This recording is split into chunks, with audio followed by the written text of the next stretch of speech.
మంచిది ప్రియులారా, కొద్ది నిమిషాలు దేవుని వాక్యాన్ని ధ్యానం చేద్దాం. గత వారం మనము దావీదు రాసిన కీర్తన భాగము 1వ అధ్యాయం 1 నుంచి 6 వచనాలు ధ్యానం చేశాం కదా. అంశం ఏంటి? పోయిన వారం ఫలమిచ్చు చెట్టు. ఫలమిచ్చు చెట్టు. ఇక్కడ ఫలమిచ్చు చెట్టులో నీతిమంతులేమో 2 ఉన్నారు, దుష్టులు స్వభావం కలిగిన వారు 4 ఉన్నారు.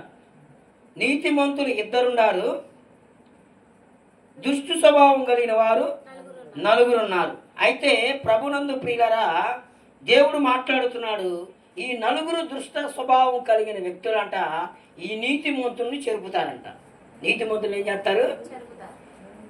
6 నెలలు తాగుబోతులతో సావాన్ని వాళ్ళు వీళ్ళు అయిపోతారు. కనుక నీతిమంతులు అయిన వారు దుష్టుల స్వభావం కలిగిన వారిని ఏం చేస్తారు? దుష్ట స్వభావం కలిగిన వారు ఏం చేస్తారు? నీతిమంతుల్ని చెరుపుతారని వాక్యం ఉంది. అయితే పిల్లరా, నీతిమంతులు అనే మాట 2 సార్లు రాసి ఉంటుంది. దుష్టులు అనే మాట, దుష్టుడు దుష్ట స్వభావం అనే మాట ప్రియులరా 4 సార్లు దేవుని వాక్యంలో రాయబడి ఉన్నది. అయితే ప్రియులరా, 1వ అధ్యాయం 3వ వచనంలో మనం చదివితే, అతడు నీటి కాలున యోరన నాటబడినదై ఆకువాడక తన కాలమందు ఫలమిచ్చు చెట్టు వలె ఉండును. ఫలమిచ్చు చెట్టు. గత వారం కొంత మనం ధ్యానం చేసాం. ఈ రాత్రి కాల సమయంలో కొద్ది నిమిషాలు ఫలమిచ్చు చెట్టు. చెట్టు అనగా ఏంటి?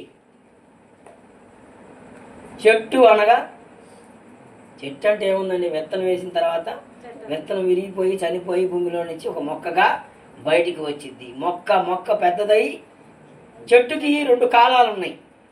ఎన్ని కాలాలు? 2 కాలాలు. ఏవేవి కాలాలు? ఎదిగే కాలం, ఫలించే కాలం. స్తోత్రం కలుగును గాక అన్న బాగా గుర్తుపెట్టున్నారు. స్తోత్రం. అట్లా మనకు వేచిన జ్ఞానం, జ్ఞాపశక్తి దేవుడు అనుగ్రహించును గాక. ఆమేన్. ప్రియులరా, చెట్టుకు 2 కాలాలు ఉన్నాయి. ఒకటేమో ఎదిగే కాలం, 2 ఫలించే కాలం. భూమి మీద ప్రియులరా, చెట్టు అంటే మనం ఆత్మీయంగా వాక్యానుసారంగా మనం ధ్యానం చేస్తే, చెట్టు అనగా నువ్వు నేనే. చెట్టు అనగా నువ్వు నేనే. భూమి మీద ప్రియులరా, దేవుడు అనాది ప్రణాళిక చొప్పున తల్లిదండ్రులు ప్రియుల వారి కలయికలో నిన్ను నన్ను ఒక అణువుగా, ఒక కణముగా జ్ఞాపకం చేసుకొని, పిండముగా తయారు చేసుకొని, ప్రియుల శరీరానుసారముగా, ప్రియుల మానవునిగా, ఒక నరునిగా ఈ భూమి మీద ఒక చెట్టులాగా నిన్ను నాటాడు. నాటినప్పుడు అది ప్రియులరా ఎదుగుచూ ఉన్నదంట. ఎదిగే కాలం. ఎదిగిన కాలం అయిపోయిన తర్వాత ఏ కాలం ఉంటుంది? ఫలించే కాలం. చెట్టు అనగా మనిషి జీవితం, వ్యక్తిగత జీవితం. ఆ చెట్టు అనగా మనిషి జీవితము ఒంటరిగా ఉన్నదని, నరుని ఒంటరిగా ఉండడం మంచిది కాదని ఎరిగి నారిని తయారు చేసి కుటుంబంగా కట్టాడు. కుటుంబమే ఒక చెట్టు. కనుక ప్రియులరా, ఈ చెట్టు ఎదిగే కాలము. ఎదిగే కాలం వరకు ఎదగటానికి ఆయన తోడు ఉన్నాడు. ఆయన సన్నిధి ఉంది, ఆయన కనుదృష్టి ఉన్నది, ఆయన భద్రత ఉన్నది, ఆయన క్షేమం ఉన్నది, ఆయన కాపుదల ఉన్నది, ఆయన భద్రత ఉన్నది. యేసయ్య సృష్టించిన ప్రతి ఒక్క నరులను ఆయన కనులారా చూచుచున్నాడు. ప్రియులారా, చూడండి, ఇక్కడ అంటున్నాడు, చెట్టు అనగా విశ్వాస జీవితం, ఫలించే జీవితం. మత్తయి సువార్త 7వ అధ్యాయంలోకి వస్తే, మత్తయి సువార్త 7వ అధ్యాయం 17వ వచనంలోనికి రండి ఒకసారి. మత్తయి సువార్త 7వ అధ్యాయం 17వ వచనాన్ని చూద్దాం. మత్తయి 7:17. ప్రతి మంచి చెట్టు మంచి ఫలములను ఫలించును, పనికి మాలిన చెట్టు కాని ఫలములు ఫలించును. మంచి చెట్టు కాని ఫలములను ఫలింపనేరదు, పనికి మాలిన చెట్టు మంచి ఫలములు ఫలింపనేరదు. మంచి ఫలములు ఫలింపని ప్రతి చెట్టు నరకబడి అగ్నిలో వేయబడును. కాబట్టి మీరు వారి ఫలము వలన వారు తెలుసుకొందురు. ప్రభువా ప్రభువా అని పిలుచు ప్రతి వాడును పరలోక పరలోక రాజ్యములో ప్రవేశింపరు గాని పరలోకముందున్న చేయువాడే ఉమ్, ప్రవేశించును. ప్రవేశించును. హల్లెలూయా. చూడండి ప్రియులరా, ఇక్కడ ప్రభువే మాట్లాడుతున్నాడు. ప్రతి మంచి చెట్టు మంచి ఫలాలు, చెట్టు మంచిదైతే ఏమవుతాయి? మంచి ఫలాలు వస్తాయి. జాగ్రత్తగా విన్నాం ఈ అంశం. ఫలమిచ్చు చెట్టు అంశం పేరు. ఈ ఫలమిచ్చు చెట్టు కీర్తనాకారుడైన దావీదు మహారాజు 1వ అధ్యాయంలోనే ప్రారంభించాడు. ఏ విధంగా నీతిమంతులు ఎలాగ ఉంటారు, దుష్ట స్వభావం కలిగిన వారు ఎలాగ జీవిస్తారు, వారి పతనం ఎలా ఉంటుంది, వీరి ఆశీర్వాదం ఎలా ఉంటుందో అక్కడ స్పష్టంగా క్షుణ్ణంగా బయలుపరిచాడు దేవుడు. దుష్టులు అనే మాట 4 సార్లు రాశాడు, నీతిమంతులు అనే మాట 2 సార్లు రాశారు. అయితే దుష్టులైన నలుగురు ఈ నీతిమంతులు చెరుపుతారు కనుక జాగ్రత్తగా ఉండండి. ఈ రాత్రి మనము ప్రియులరా ఈ దుష్ట స్వభావం కలిగి ఉంటే మనమేమైపోతాం? నీతిమంతుల స్వభావం కలిగి ఉంటే దేవుడు మనకిచ్చే ఆశీర్వాదాలు ఏంటో చూద్దాం. ఇక్కడ అంటున్నాడు, ప్రతి మంచి చెట్టు మంచి ఫలాలు ఫలించింది. మంచోడుగా ఉంటే ఏమంటారు? మంచోడు రైనా అంటారు, మంచోడు రయ్యమే అంటారు. మంచోడు కాకపోతే ఏమంటారు? చెడ్డవాడు, దుష్టుడు. అసాహసం బాబాకు పిల్లల్ని అంటూ ఉంటాం, డే అసాహసం ఎందుకు పోతావు బాబాకు? గొడవలు తెస్తాడు, దొంగతనం చేస్తాడు, అన్నీ చేస్తాడు, కొట్లాడికి వెళ్తాడు, దొంగతనం చేస్తాడు, అన్ని విషయాలతో గొడవలు సమస్యలుగా ఉన్నాడు, వాడి జోలికి వెళ్ళవద్దు అంటాడు. మంచోడైతే సహవాసం చేయొచ్చు. అందుకే అపోస్తుల పౌలు అంటాడు, మీరు అపోస్తుల బోధ ఎందును, రొట్టె విచ్చుట ఎందును, ప్రార్థన చేయుట ఎందును, సహవాసము చేయుట ఎందును ఎడతెగక ఉండిరి. దేవుని బోధలో ఉండాలి, దేవుని యొక్క సహవాసములో ఉండాలి, దేవుని బలారాధనలో ఉండాలి, దేవుని యొక్క ప్రార్థనా సమాజములో పరిశుద్ధులతో మన సహవాసము ఉండాలి. అందుకే ప్రియులరా ఇక్కడ అంటున్నాడు, ప్రతి మంచి చెట్టు అంట మంచి ఫలాలు ఫలించిద్ది. దేవుడు నిన్ను భూమి మీద చెట్టుగా నాటాడు, జీవితం ఇచ్చాడు, జ్ఞానం ఇచ్చాడు, తెలివినిచ్చాడు, బుద్ధినిచ్చాడు, వివేకమునిచ్చాడు, పరిస్థితులన్నీ బాగుగా ఇచ్చాడు. కనుక మన ఫలాలు ఎలాగ ఉంటున్నాయి? మంచి చెట్టులాగా ఉంటున్నామా? ఇంకో చెట్టు పేరు పెట్టాడు. ఏం పేరమ్మా అది? పనికి మాలిన చెట్టు అంట. స్తోత్రం. పనికి మాలిన చెట్టు ఎలాగుంటది? పనికి మాలిన చెట్లే కాయలే ఫలాలే వస్తాయి అంట. అందుకే ఇక్కడ అంటున్నాడు, మంచి ఫలాలు ఫలించేది మంచి ఫలములు ఫలించును. చదవాలి ఇంకా. మంచి చెట్టు అంట కాని ఫలాలు ఫలింపదు. మంచి చెట్టు ఏం చేసిద్దంటే ప్రియులరా, చెట్టు అనగా ఏం చెప్పాను? మనము, మన కుటుంబం, మన జీవితం, మన వ్యక్తిగత జీవితం, విశ్వాస జీవితం, ఆత్మీయ స్థితి, ఆత్మీయ పరిస్థితి, కుటుంబ వ్యక్తిగత జీవితాలు, కుటుంబ ఆత్మీయ పరిస్థితులు ఏ విధంగా ఉంటున్నాయో ఈ రాత్రి దేవుడు మనకు తెలియపరుస్తున్నాడు. మంచిగా ఉన్నది ఏం చేస్తుందంటే చెడు ఫలాలు ఫలించదు అంటున్నాడు. అంటే మంచిగా మనం జీవిస్తే ప్రియులరా చెడు పనులు మనము చేయము, చెడు కార్యాలు మనము చేయము, చెడ్డ క్రియలు మనము చేయము, అసత్యము మాట్లాడము, భయంకరమైన కార్యాల్లో మనం పాలు పంపులు పొందము, లోకములో ఉన్న కార్యాల వైపు మనము పాలు పంపులు పొందము, సాతాను యొక్క కార్యాల్లో మనం పాలు పంపులు పొందము, అపవిత్రమైన స్థలాలకు మనం వెళ్ళి పవిత్రతను పరిశుద్ధతను పోగొట్టుకోలేం. అందుకే అంటున్నాడు, మంచి ఫలములు కాని ఫలాలు ఫలించదు. జామ చెట్టు జాంకాయలు ఫలించాలి, జామ చెట్టు యాపకాయలు ఫలిస్తే ఏమంటారు దాన్ని? ఏమండి చెప్పండి? పిచ్చి చెట్టు అంటారు.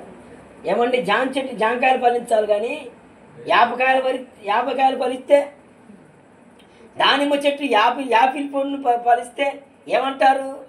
కానీ ఫలము ఫలించింది కాబట్టి ఇదేమంటారు? దీన్ని పనికి మాలిన చెట్టు అంట.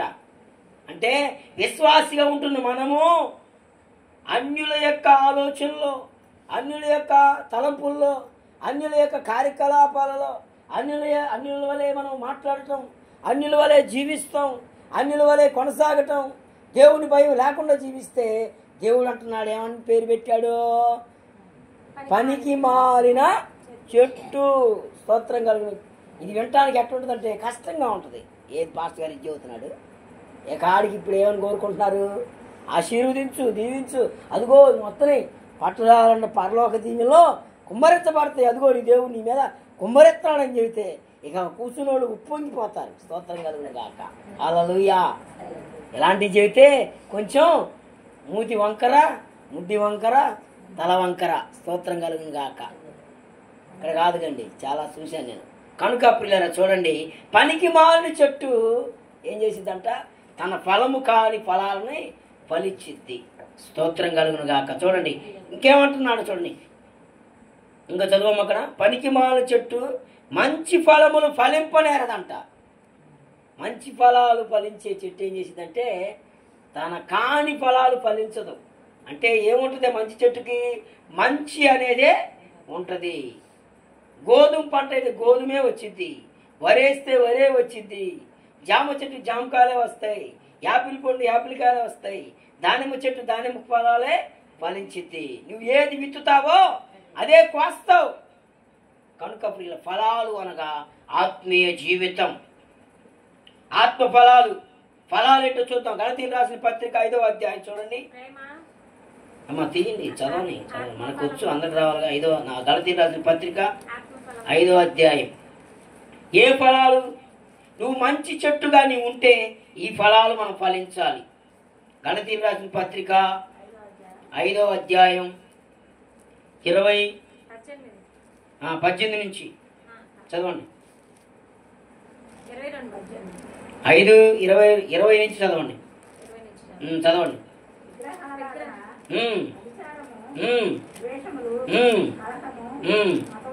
పనికి మాలిన చెట్లు అక్కడ రాశాడు చూడండి. 19 నుంచి పనికి మాలిన చెట్టు ఫలించే ఫలాలు అక్కడ రాశాడు.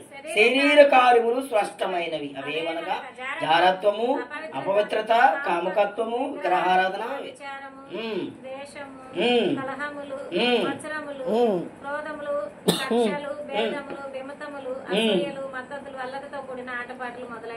వీటిని గూర్చి నేను మునుపు చెప్పిన ప్రకారము ఇట్టి వాటిని చేయువారు దేవుని రాజ్యమును స్వతంత్రించు కొనరని మీతో స్పష్టముగా చెప్పుచున్నాను. ఏ ఫలాలు ఇవి?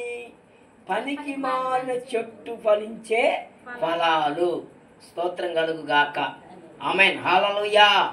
ఇప్పుడు ఆత్మ ఫలాలు చూడండి. అయితే ఆత్మ ఫలములు ఏమనగా ప్రేమ, సంతోషము, సమాధానము, దీర్ఘశాంతము, దయాళత్వము, మంచితనము, విశ్వాసము, సాత్వికము, ఆశానిగ్రహము. విరోధమైనది ఏదియూ లేదు. క్రీస్తు యేసు సంబంధులు శరీరమును దాని ఇచ్చల చేతను దురాశల చేతను సిలువ వేసి ఉన్నారు. అదే ఇక్కడ నిర్వచనం ఏంటంటే ప్రియులరా, మంచి చెట్టు మంచి ఫలాలు ఫలించిద్ది. మనము మంచిగా ఉంటే చనిపోయిన తెల్లారి చనిపోయిన సమయంలో ఏమంటారంటే వాని వాని క్రియలు వాని వెంట వెళతాయి. వాని వెంట వాని క్రియలు. చనిపోతే పలానమ్మ చనిపోయింది, ఆమె ఎంత మంచిదో, ఆయన చనిపోయాడు ఎంత మంచివాడో, కుటుంబం ఎంత మంచిదో, ఎలాగ జీవించిందో పలకరించేదమ్మా, ప్రార్థన చేసేదమ్మా, వాక్యం చదువుకోమని చెప్పేదమ్మా, అందరినీ దేవుళ్ళలోకి నడిపాడయ్యా, నడిపిందయ్యా అని మంచి క్రియలు వెళ్తాయి. వాని వెంట వాని క్రియలు వెళతాయి, వస్తాయి. అవి మంచి ఫలాలు. పనికి మాలిన చెట్టు ఆత్మ ఫలాలు ఫలించదు. కనుక ప్రియులరా, మనము ఆత్మ ఫలాలు ఫలించేదిగా మనం ఉండాలి. ఆత్మ ఫలాలు ఫలించేటట్లుగా మనం ఉండాలి. చూడండి, యేసుక్రీస్తు వారు ఒక ఉపమానాన్ని చెప్తారు. చూడండి, లోకాసు వార్త 13వ అధ్యాయంలోనికి మనం వస్తే ఒక వ్యవసాయదారుడంట. చూడండి 13వ అధ్యాయం, లోకాసు వార్త 13వ అధ్యాయం 6వ వచనం నుంచి 9వ వచనం వరకు. మరియు ఆయన వారితో ఈ ఉపమానము చెప్పాను. ఒక మనుష్యుడు చాలు ఏముందంట ఇక్కడ, ఒక మనుష్యుడు అంట, ఒక వ్యక్తి ఏం చేశాడు, ద్రాక్ష తోటలో అంజూరపు చెట్టు ఒకటి నాటాడు. ఏ చెట్టు అమ్మా? అంజూరపు చెట్టు నాటాడు. అతడు దాని పండ్లు వెదక వచ్చి, చెట్టు నాటాడు, ఎదిగే సమయం ఇచ్చాడు, ఎదిగిన సమయం అయిపోయింది, ఫలించే సమయం కూడా అయిపోయింది. అయిపోయినప్పుడు ప్రియులరా దాని ఫలములు చూడాలని వెదక వచ్చాడంట. ఏందంట? దాని ఫలములు చూడాలని వెదక వచ్చినప్పుడు ఏం దొరకల. స్తోత్రం కలుగు. ఏళ్ల తరబడి వస్తారు కానీ ఫలాలైతే ఉండయి. ఏళ్ల తరబడి ప్రార్థన చేస్తారు, ఏళ్ల తరబడి మందిరానికి వస్తారు, ఏళ్ల తరబడి దేవుని సన్నిధి, దేవుని శక్తి, దేవుని ప్రభావం, దేవుని యొక్క ఆశీర్వాదాలు, దీవెనలు, మేలులు, స్వస్థతలు, అద్భుతాలు, ఆశ్చర్య కార్యాలు, సూచక్రియలు అన్నీ చూస్తారు కానీ పిల్లరా ఫలాలు లేవు. చూడండి, వ్యవసాయదారుడు ఉన్నాడు, ద్రాక్ష తోటలో అంజూరపు చెట్టు ఒకటి నాటాడు, ఎదిగే కాలాన్ని చూశాడు, సమయం ఇచ్చాడు, అయిపోయింది. ఇదిగో ప్రియులు ఫలించే కాలం ఇచ్చాడు, అయిపోయింది. ఇదిగో యజమానుడు వచ్చాడు దాని ఫలాలు తీసుకుందామని. ఆ ఫలాలైతే దాని చెట్లో లేవు. వెదక వచ్చాడు కానీ ఫలాలు ఒక్కటి కూడా లేవు. కనుక అతడు ఇదిగో 3 ఏండ్ల నుండి నేను ఈ అంజూరపు చెట్టు పండ్లు వెదుక వచ్చుచున్నాను. ఎన్నేళ్ళంట? 3 ఏళ్ళు ఇచ్చాడు సమయం దానికి. 3 ఏళ్ళు నుంచి నేను వస్తూ ఉన్నాను, ఏటేట వస్తున్నాను. ఇదిగో ఈ సంవత్సరం ఫలిస్తుంది, ఈ సంవత్సరం ఆశీర్వాదం వచ్చింది, ఈ సంవత్సరం నాకు కార్యాలు చేసిద్దని ఎదురు చూస్తా వచ్చాడు కానీ ఏమీ దొరకలేదు. దీనిని నరికివేయి అని ఆర్డర్ చేశాడు. దేవుని స్తోత్రం కలుగును గాక. ఏంటంట? నరికివేయము, దీని వలన ఈ భూమి ఎలా వ్యర్థమైపోవను. భూమి ఏమైపోతుంది? వ్యర్థమైపోతుంది. ఆత్మీయ జీవితం ఇచ్చాడు. ఇదిగో ఆయన శక్తినిచ్చాడు, ఆయన ప్రభావాన్ని ఇచ్చాడు, ఆ కార్యాలు చేశాడు, ఎన్నో అద్భుతాలు చేశాడు, నువ్వు ఇంకా ఫలిస్తావని. కానీ దేవుడు అంటున్నాడు కదా, ఇదిగో నీలో ఫలాలు లేవు కదా, దీన్ని నరికివేయి. దీనివల్ల ఈ భూమి ఎలా వ్యర్థమైపోవాలని ద్రాక్ష తోట మాలితో చెప్పాను. అయితే వాడు, అయ్యా నేను దాని చుట్టూ ఏం చేస్తానంట? త్రవ్వి ఎరువు వేయమట్టుకు ఈ సంవత్సరం కూడా ఉండనిమ్ము. యజమానుడు వచ్చాడు, వ్యవసాయదారుడికి ఇచ్చాడు, చెట్టునిచ్చాడు. ఆ చెట్టు ఎదిగింది, ఎదిగే కాలం అయిపోయింది, ఫలించే కాలం వచ్చింది. చూడవచ్చాడు, ఫలాలు లేవు. నరికివేయని యజమానుడు చెబుతున్నాడు. అయ్యా అయ్యా అయ్యా అయ్యా అని బతివులాడుతున్నాడు ఆ తోటమాలి. ఆ తోటమాలి ఎవరో కాదు, నా ప్రియ సహోదరి సహోదరులారా, యేసయ్య. స్తోత్రం కలుగుగాక. హల్లెలూయా. నువ్వు ఇంకా దేవుని సన్నిధిలో ఎదుగుతావని, ఇంకా నన్ను గురించి నువ్వు తెలుసుకుంటావని, ప్రార్థనలో ఎదుగుతావని, వాక్యములో ఎదుగుతావని, విశ్వాసములో ఎదుగుతావని, భక్తిలో ఎదుగుతావని, కొనసాగుతావని, ఇంకా ఆరాధిస్తావని, ఇంకా గొప్ప రక్షణలోకి వస్తావని, ఇంకా మార్పు చెందుతావని, ఇంకా ఆత్మబలాలు నువ్వు పొందుకుంటావని, అనేకులకు ఆశీర్వాదకరంగా, దీవెనకరముగా, మేలుకరముగా జీవిస్తావని ఆయన ఎదురు చూస్తూ సమయం ఇస్తూ ఉంటే, ఫలింపని పనికి మాల చెట్టు వలని కొనసాగుతూ ఉంటే యేసయ్య వచ్చి అంటున్నాడు కదా. యేసయ్య వచ్చి ఏమంటున్నాడు? నరికివేయి, అగ్గిలో వేసేస్తాను అంటున్నాడు. తోటమాలి ఏమంటున్నాడు? అయ్యా అయ్యా. తోటమాలి ఎవరో కాదు, యేసయ్య కాదు, సేవకుడు. హల్లెలూయా. యజమానుడు యేసయ్య, తోటమాలి సేవకుడు. పనికి మనం ఇదిగో ఎంతో నీరు పోసావు, ఎంతో ప్రార్థన చేశావు, ఎంతో కన్నీరు గార్చావు, ఎంతో కుటుంబం కొరకు ఎంతో భారభరితంగా చేశావు. సమయం ఇచ్చాను కానీ ఆ కుటుంబం మారడం లేదు, ఆ వ్యక్తి మార్చుకోవడం లేదు, స్వభావం మార్చడం లేదు, ఎదగటం లేదు, ఫలాలు ఇవ్వడం లేదు. కనుక ఈ కుటుంబాన్ని నేను, ఈ బిడ్డను ఏం చేస్తాను? నేను నరికి వేస్తాను అంటున్నాడు దేవుడు. కానీ సేవకుడు ఏమంటున్నాడు? తోటమాలి, అయ్యా అయ్యా అయ్యా, ఈ సంవత్సరం అవకాశం ఇవ్వు, నేను దాని చుట్టూ ఎరువేస్తాను. అంటే ఇంక భారముగా ప్రార్థన చేస్తాను, భక్తిలో పెంచుతాను, విశ్వాసంలో పెంచుతాను, ప్రార్థనలో పెంచుతాను, అన్ని విషయాల్లో నీకు దగ్గరగా ఆత్మ ఫలాలు పండించేటట్లుగా నేను ప్రయాసపడతానయ్యా అని, అవకాశం అయ్యా అని పిల్లరా తోటమాలి అని దైవజనుడు కోరుతూ ఉన్నాడు. చూడండి అక్కడ ఏమంటున్నాడు ఇంకా. అయితే వాడు, అయ్యా నేను దాని చుట్టూ త్రవ్వి ఎరువు వేయునట్లుగా ఈ సంవత్సరం కూడా ఉండనిము. దేవుడు సమయం ఇస్తున్నాడండి. దినములు చెడ్డవి గనక సమయమును పోనీక సద్వినియోగం చేసుకోవచ్చు. అజ్ఞానుల వలె కాక జ్ఞానుల వలె నడుచుకొనుడి. దేవునికి స్తోత్రం కలుగును గాక. హల్లెలూయా. చూడండి ప్రియులారా, ఫలించే ద్రాక్షవల్లి, అంజూరపు చెట్టు ఎదిగే కాలం అయిపోయింది. ఫలమిచ్చే కాలము, ఫలాలు లేవు. ఏళ్ల తరబడి వస్తున్నా కానీ ఆత్మ ఫలాలు ఉండవు చాలా మందిలో, రక్షణ ఫలాలు ఉండవు చాలా మంది, ఎదుగు పొదుగు లేని జీవితం. కనుక ప్రియులారా, మనం ఫలమిచ్చు చెట్టు వలె ఉండాలని ప్రభు అయిన యేసుక్రీస్తు కోరుచూ ఉన్నాడు. ప్రియులారా, ఆకువాడక ఏమంటున్నాడు? ఆకువాడక తన కాలమందు ఫలమిచ్చు చెట్టు వలె ఉండాలి. గత వారం అన్న ఆకువాడక ఫలమిచ్చు చెట్టు వలె ఉండాలి. నీటి కాలంలో ఎవరు నాటబడినదై ఆకువాడక తన కాలమందు ఫలమిచ్చు చెట్టు. నీటి కాలంలో ఎవరన దేవుని సన్నిధిలో, దేవుని మార్గములో, దేవుని భక్తిలో, దేవుని యథార్థతలో, దేవుని ప్రార్థనలో, దేవుని యొక్క సహవాసములో, ఆధ్యాత్మికము అంటుకట్టుకొని కొనసాగుతూ ఉంటే ప్రియులరా, నీవు ఎల్లప్పుడూ అంటే ఎదుగుతూ ఉంటావు. ప్రియులరా, ఫలమిచ్చు చెట్టు.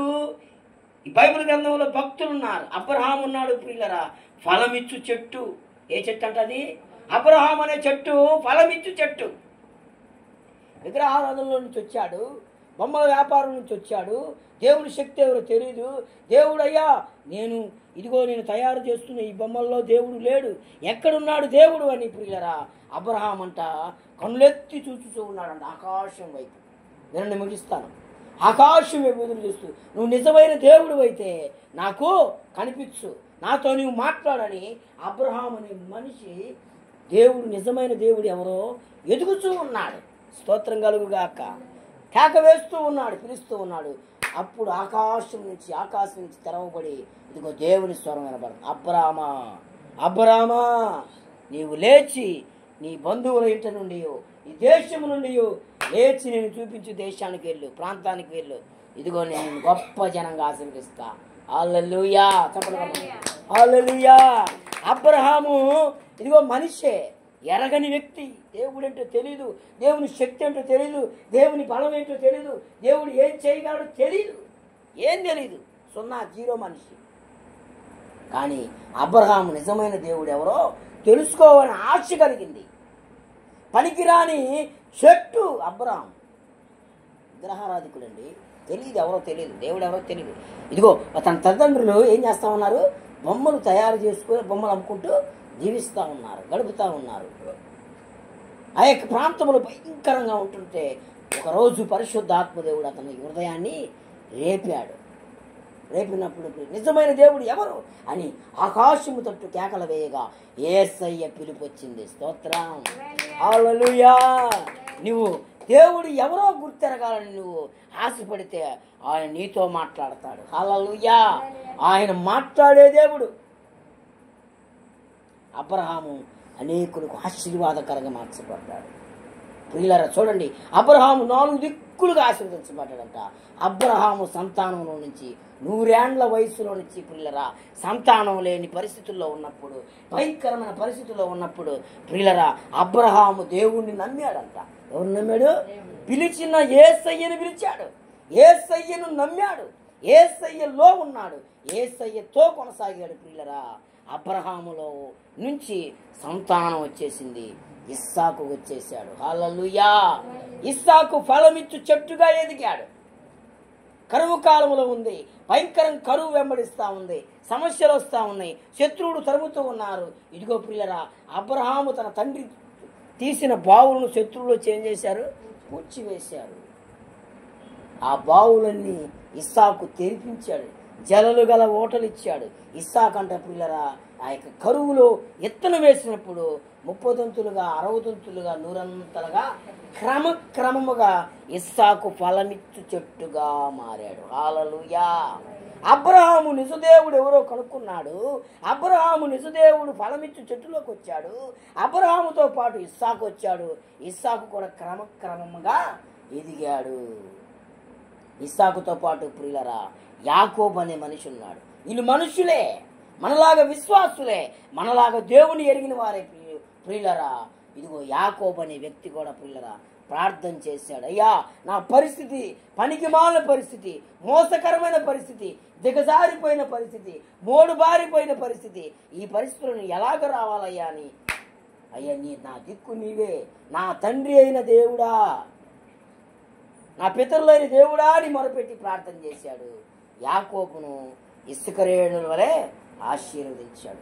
ఫలమిచ్చు చెట్టు వలె యాకోబు మార్చబడ్డాడు. ప్రియులారా, బైబిల్ గ్రంథంలో చాలా మంది భక్తులు అవకాశం ఉంటే వచ్చే వారం ధ్యానం చేద్దాం. ప్రియులారా, ఇదిగో ఫలమిచ్చు చెట్లు కొన్ని ఉన్నాయి. ఆ చెట్లు మీకు వచ్చే వారం నేను వివరంగా తెలియపరుస్తాను. మనము ఎలాగ ఉన్నాం? పనికి మాలిన చెట్టు నరకవేయబడుతుంది, పనికొచ్చే చెట్టు నాటబడుతుంది. కొట్టు గట్టిగా తప్పట్లేదు. హల్లెలూయా. ఆకు వాడక తన కాలమందు ఫలమిచ్చు చెట్టు వల్ల ఏముంటుందంట? నీటి కాలున్న యోరన నాటబడినదై. ఎక్కడ నాటబడాలి? దేవుని సన్నిధిలో నాటబడాలి, దేవుని ప్రార్థనలో నాటబడాలి. ప్రార్థనా గది ఉండాలి, ప్రార్థనా సమయం ఉండాలి, స్తుతించుకునే సమయం ఉండాలి, ఆరాధించే సమయం నీకు ఉండాలి. ప్రియ, ఎప్పుడైతే నువ్వు దేవునితో అంతకట్టబడి, దేవునితో సహవాసంతో, దేవునితో, దేవుని బిడ్డలతో, దేవుని సేవకులతో, దేవుని సన్నిధితో నువ్వు కొనసాగుతూ జీవిస్తావో నీవు క్రమక్రమముగా అభివృద్ధి పొందుతావు. హల్లెలూయా. చూడండి ప్రియులారా, శత్రువు వేసిన ప్రతి ఒక్క ప్రాకారాలన్నీ కూలిపోతాయి, శత్రువు వేసిన అపవాది తంత్రాలన్నీ కాలిపోతాయి. బలహీనతలు, శోధనలు, ఆవేదనలు, బాధలు, రోగాలు, ప్రతి విధమైన ప్రాకారాలన్నీ కూలిపోతాయి. ఆయన ఫలమిచ్చు యేసు. హల్లెలూయా. నీ కొరకు, నా కొరకు ప్రభు అయిన యేసు క్రీస్తు ఈ పనికి మాలిన చెట్ల కొరకు ఆయన ప్రభు అయిన యేసు క్రీస్తు దివి నుంచి భూమికొచ్చి, ప్రియులరా, నీ కొరకు, నా కొరకు ప్రభు అయిన యేసు మానవాళి కొరకు శ్రమలు పొందాడు. ఏం పొందాడు? శ్రమలు పొందాడు. శ్రమలు పొందిన యేసయ్య నీ కొరకు, నా కొరకు ప్రియులరా దెబ్బలు పొంది రక్తము కార్చాడు. హల్లెలూయా. నీ కొరకు నా కొరకు రక్తము కార్చిన యేసయ్య సిలువను మోసాడు. సిలువను మోసిన యేసయ్య మరణించాడు. మరణించిన యేసయ్య నీ కొరకు, నా కొరకు నువ్వు ఫలించాలని, ఇదిగో ప్రియులరా, నీ కొరకు, నా కొరకు నువ్వు అభివృద్ధికరంగా, ఆశీర్వాదకరంగా, దీవెనకరంగా, నువ్వు ఆశీర్వాదకరంగా ఉండాలని ప్రభువైన యేసుక్రీస్తు మరణమును, సాతాన్ని, లోకాన్ని, పాపాన్ని జయించి పునరుద్ధానుడుగా సజీవుడుగా లేచాడు. హల్లెలూయా. సజీవుడైన యేసు పరిశుద్ధాత్మదేవుడిగా మన మధ్య సంచరిస్తూ ఉన్నాడు. ఎక్కడ నా నామమున ఇద్దరు ముగ్గురు కూడి స్తుతిస్తూ ఉంటారో, అయ్యా అని వేడుకుంటారో, యేసయ్యా అని కేక వేస్తారో, ఆ కేకకి నిలిచే దేవుడు ఆయన. హల్లెలూయా. ఆ కేకకి పిలిచే దేవుడు యేసయ్య. ఈ రాత్రి కాల సమయంలో నా ప్రియ సహోదరి సహోదరులారా, దేవుడు నిన్ను ఫలమిచ్చు చెట్టులుగా మార్చునుగాక. ద్రాక్షావల్లిలో ఆయన ఫలమిచ్చు చెట్టులుగా మనం మార్చబడుదుగాక. అందరం ప్రార్థన చేస్తున్నాం. మోకరించండి, ప్రార్థన చేస్తున్నాం. చివరి ప్రార్థన. స్తోత్రం, స్తోత్రం, స్తోత్రం.